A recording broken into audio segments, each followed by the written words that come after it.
So LVFR released the A340-300 for MSFS 2024 exclusively on the marketplace. They have released a native advanced version of the Airbus, which looks gorgeous like all of the aircraft. They even included animated passengers, engine covers, pitot tube covers, and an APU cover. It costs around $30, but is it actually good? Let's find out. If you previously owned it in 2020, you would have to pay $10, a small upgrade fee to get it for 2024. And because I have abandoned this beautiful aircraft in 2020, I'm gonna just go for it. You see, I have flown with this aircraft as a passenger in September 2022 from Frankfurt to Los Angeles, and it was one of the most beautiful vacations I have ever had, which means now it's getting personal. And this is exactly what I'm gonna do, a long haul flight from Frankfurt, not to Los Angeles, but to Boston, which takes around 8 hours. So here's our flight plan, and this is how it looks in Navigraph.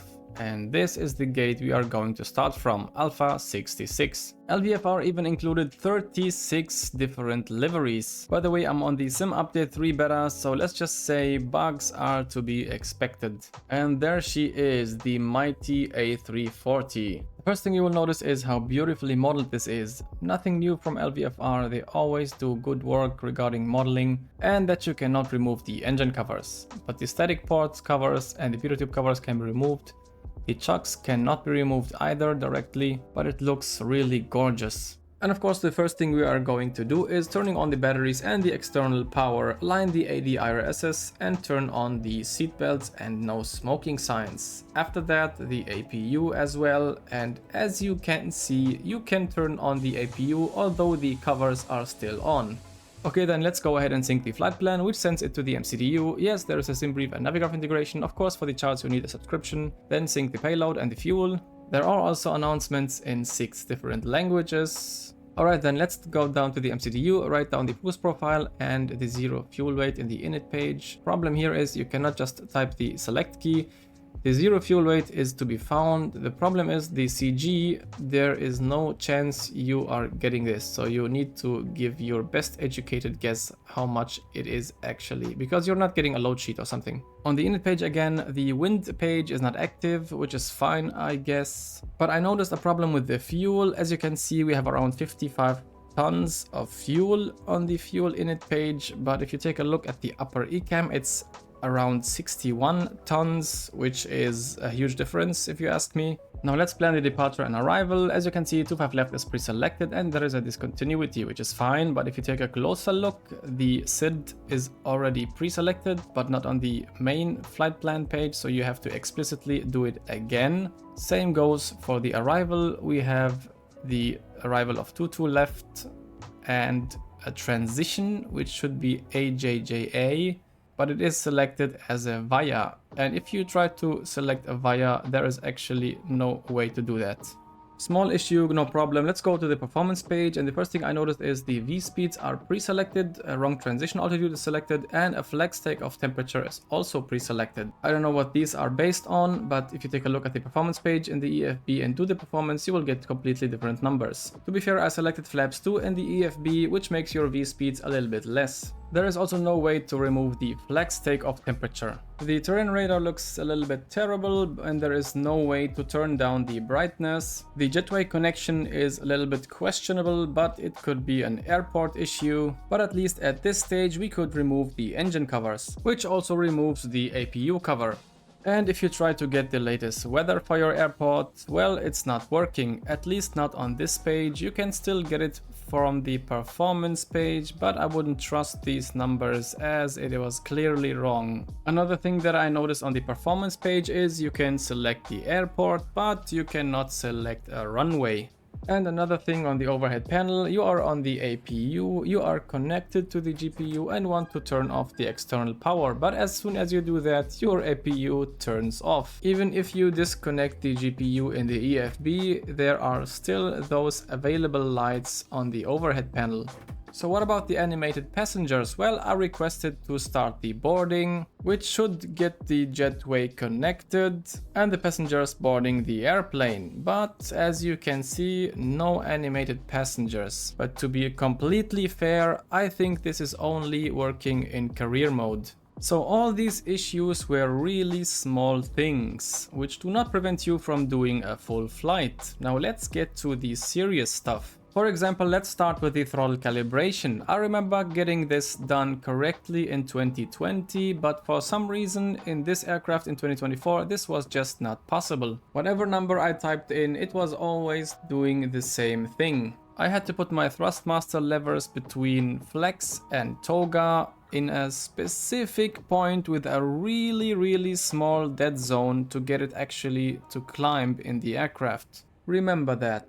The next big issue, and yes, trust me, this is a big issue if you want to start at the gate, are the chocks. They were just not removable, no matter how hard I tried getting outside, using the click spot on the landing gear, trying this in the EFB, turning on the beacon lights, trying to push back in the EFB, trying to push back via MSFS. Nothing was working.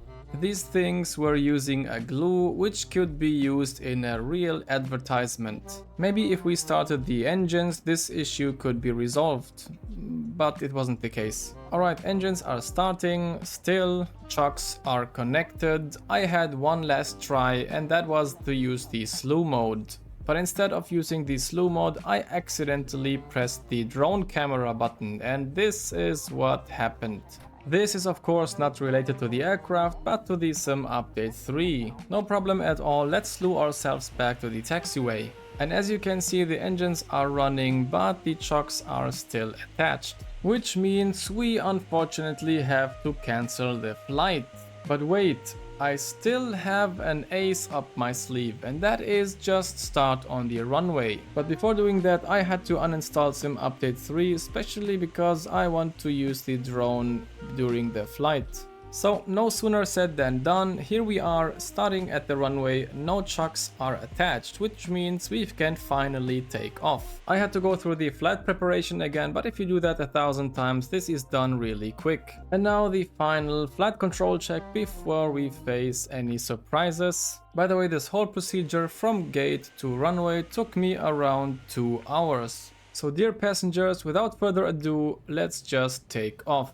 And by the way, you might notice on the navigation display that we are facing the wrong direction. We are taking off from 07 center, I guess it is, although I selected 25 left in the sim. Well, it is Microsoft Flight Sim, right? So what am I looking for exactly? Well, how the airplane behaves at takeoff, how the pitch and roll behavior is, how it handles, how it feels like flying it manually before engaging the autopilot. And here is the first thing to notice. I slightly pulled up on the side stick and it aggressively pitched up. And as you can see right here, it is pitching up and down in a really sensitive manner. The second thing is, take a look at the V2 speed. It is below VLS, which is the lowest selectable speed. This should not be the case. It could be a bug, but it also could be that we, or rather the plane, calculated something wrong for the V speeds. And now I'm, as you can see, trying to find the sweet spot I mentioned on the throttle calibration issue.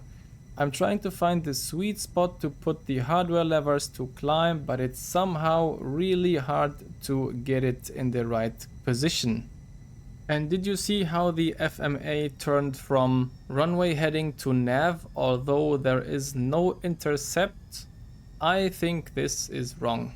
And also, as you can see, we have a really unsafe takeoff, because I'm still struggling to find the right position for the climb lever. I mean, we are even descending, which should not be the case at takeoff. So let's put the flaps up to position 1+F. And the speed is increasing, which is fine. In general, I can say the pitch behavior is really sensitive. The roll behavior is fine, I guess. The airplane is fully loaded and heavy, and you will notice that if you do a roll. By the way, the departure I am making is never gonna happen in real life. I would say, like I said, it was the wrong runway selected by the flight simulator. Let's put the flaps up now. Also here the speed is increasing, and by speed I mean the managed speed is increasing to 250 knots, which is correct. And now we can finally climb away.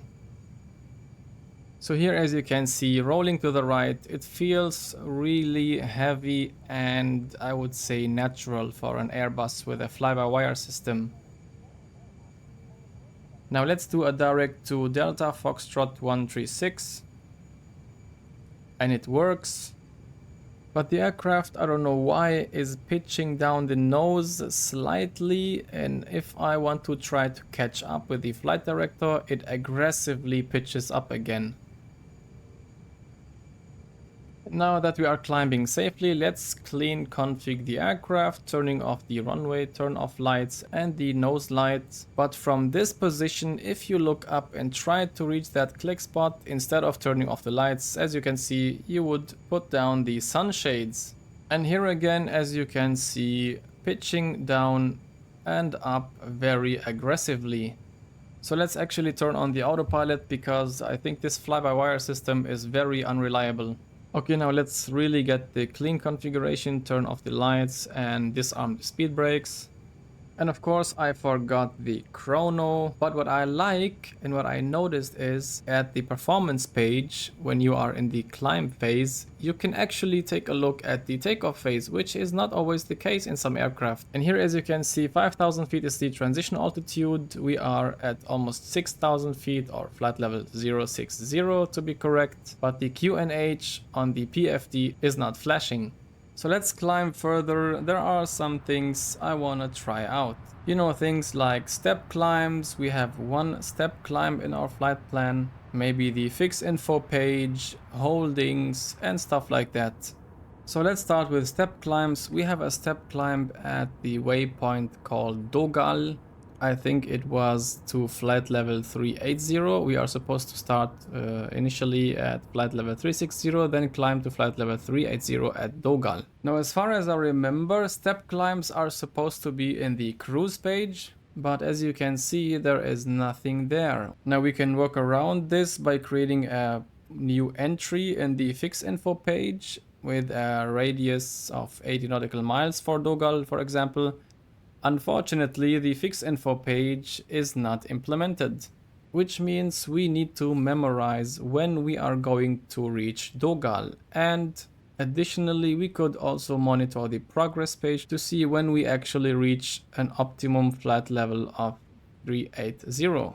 Also noticeable is the really bad climb rate. I don't know if that is related to the weak engines. I mean, the A340-300 is known as a really bad climber, let's say, but we are at around 26,000 feet. I think the airplane is supposed to climb better than this. Okay, we finally reached the cruising altitude of flight level 360. What I would like to try out is to pre-select a Mach speed. We are cruising at Mach 0.82. Let's try to pre-select something like Mach 8.4 maybe. Okay, maybe try it with the 0 before the decimal point. Okay, it is clear this is not working. No problem at all, we can still pull on the speed knob to set it manually. And by the way, it is saying pre-select, so we are supposed to select it before reaching the cruising altitude. Same page, different topic, the top of descent. As you can see, it is not visible when we are going to reach the top of descent. It is not visible at which time, nor it is visible at which distance. Which makes me wonder, to be honest, because if you take a look at the flight plan on the navigation display, there is clearly this white arrow pointing down, which means this is your top of descent. Makes me wonder how the aircraft is capable of showing this in the navigation display, but not on the cruise page. What I also tried is the red nav page. I tried to see if the VORs can be auto-tuned, which was not the case. So I decided to test if I type in a VOR myself, if the needle is going to point to that direction. So I typed in the VOR Mike Alpha Mike, which is on my 11 o'clock position, and watch what happens with the needle. For some reason it moved and then moved back to a different position, but not the 11 o'clock position, which would be in this case a heading of around 250.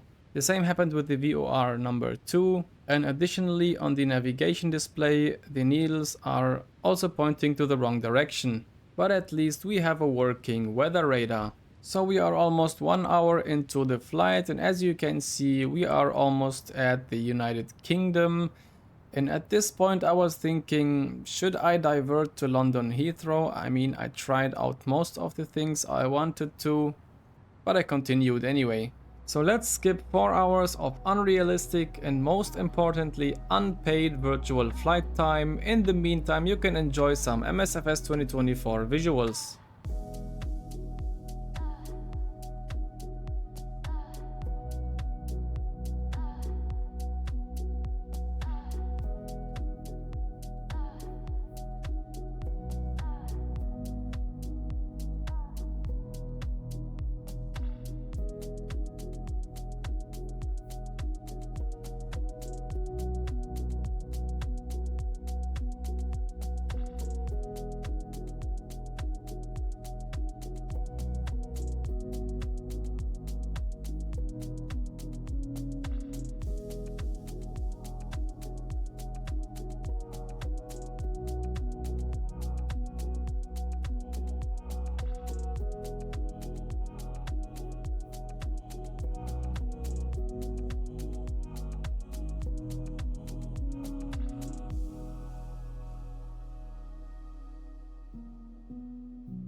So here we are now 5 hours into the flight, almost at the northern part of Canada.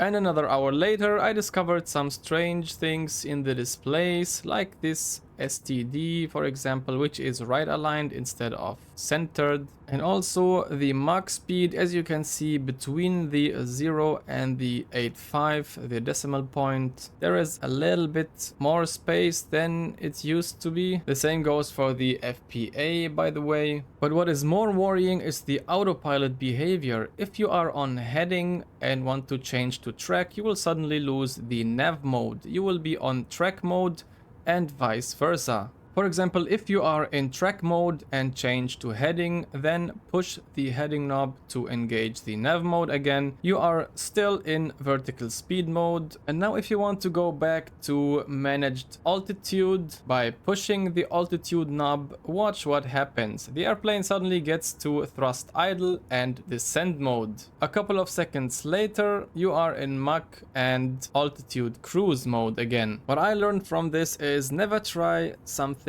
out if you are less than 2 hours away from your destination. Anyway, what I noticed is that the accumulated pressure display is definitely only a texture. I don't think that this is actually moving. But what I really liked is the texturing on the side stick and the tiller. If you take a closer look, you can see it looks used, it is scratched, it looks a little bit dirty. It's how it's supposed to be. So 7 hours into the flight, we can see the top of descent around 40 nautical miles ahead of us. And I was starting to get worried, to be honest. Can you spot why? If you don't, I can help you. We had around 7 tons of fuel in the inner tanks and around 4.3 tons of fuel in the aft trim tank. The problem is, I didn't know when the trim tank is actually gonna transfer the fuel into the center tank. So we have 3.6 tons in each of the inner wing tanks and a little bit less than 200 nautical miles to go. Well, it turns out that the aft trim tank will transfer the fuel to the center tanks below flight level 225. Can you tell me why? And we are finally descending. As you can see, there is a descent profile, this green dot on the primary flight display. I'm not really sure if this was the case in the legacy LVFR A340, but now it is there. And also, if you miss the profile, if you are too high or too low, the aircraft will pitch up or down respectively, which is good, I guess. And of course, what I also tried out is the vertical speed mode. I selected the vertical speed of 1700 feet per minute.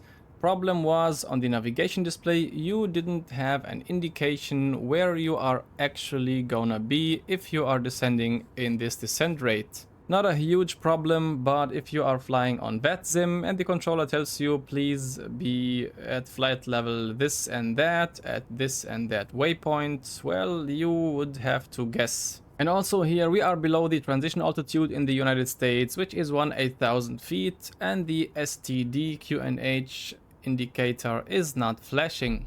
The autopilot also did not respect the speed constraint. As you might see in the navigation display, there are a couple of speed constraints along the way, but we are still flying at 250 knots. Again, if you are on VATSIM, you would have to manage the speed yourself. And now that we are doing our final left and right turns into final, let's take a look at how the aircraft behaves in these turns. So if you take a look at the flight director, you can notice the aircraft follows it very smoothly. It sometimes overshoots, but at the speed of 250 knots and these tight turns, I wouldn't blame the aircraft. I should have managed the speed myself, especially because there is a constraint of 220 knots ahead of us. So we are on final and captured the localizer. As you can see, we are still above the glide slope, which made me select a fixed speed and use the speed brakes. But what the aircraft did is it just pitched up. And when I decided to press the approach button, I noticed that only one autopilot can actually do that. You know, if you press the approach button, you are supposed to turn on both autopilots, but this is not working here. And then the worst case scenario happened. I accidentally touched the thrust levers of engines 1 and 2. And do you remember what I said about the throttle calibration and finding the right position for climb? Well, this was exactly what I was facing. And this even during a more critical phase than the takeoff.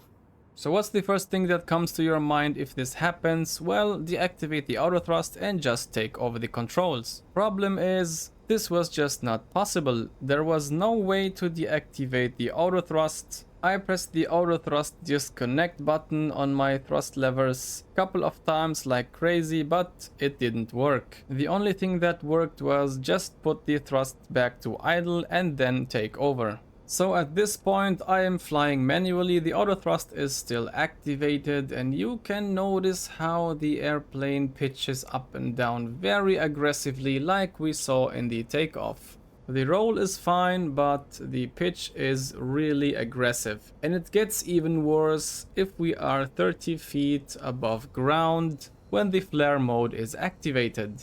Now I'm going to stop talking right now. I'll let you see how the aircraft behaves while landing. And I can tell right away this was a very unsafe landing, I know, but after almost 8 hours of flight time, I did not want to spend any more minute in this aircraft, so we needed to get to the ground.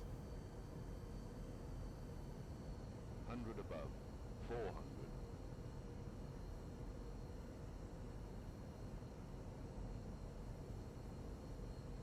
Minimum.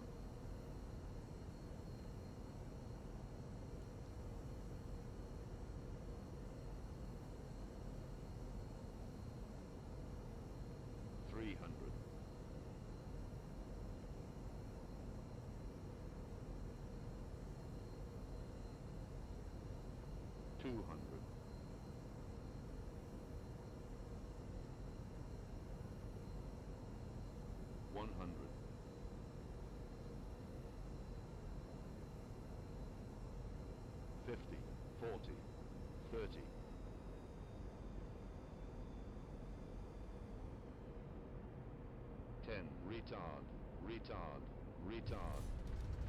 And here we are finally on the ground. We had a pretty good stopping distance because we had a lot of headwind, but as you saw, this landing was just horrible. We will now taxi to the gate and I will come with a conclusion. And here we are at the gate. Welcome to Boston, ladies and gentlemen. So to conclude, the aircraft flies fine, I would say. It does what it is supposed to do, well, most of the times. I would recommend to activate the autopilot as soon as you take off, and when you want to land, take over as late as possible. If you want some advanced features like a fix info page, wind data, and step climbs, forget it, you will not get that. Well, at least not at this time. Generally, I would say do not do a long-haul flight in this aircraft. Well, you can do it, and if you master the landing, it's fine. But if you don't, you will get really pissed. Trust me, after 8 hours, I think you know the feeling if the landing was not as good as you have hoped. So in my opinion, at this stage, the most critical bugs are the throttle calibration and the non-removable chocks. I created a thread in the LVFR forum telling them about these issues. They have said they have fixed this,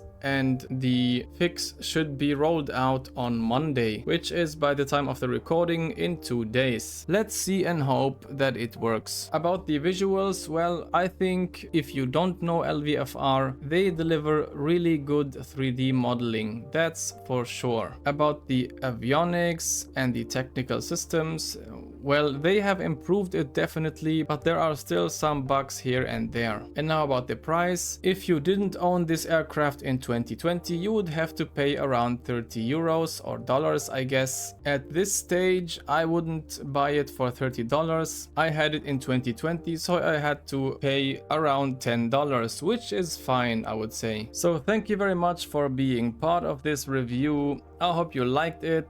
If you did, maybe, just maybe, consider subscribing to the channel and feed the algorithm by hitting the like button. Thank you very much, have a great weekend and fly safe.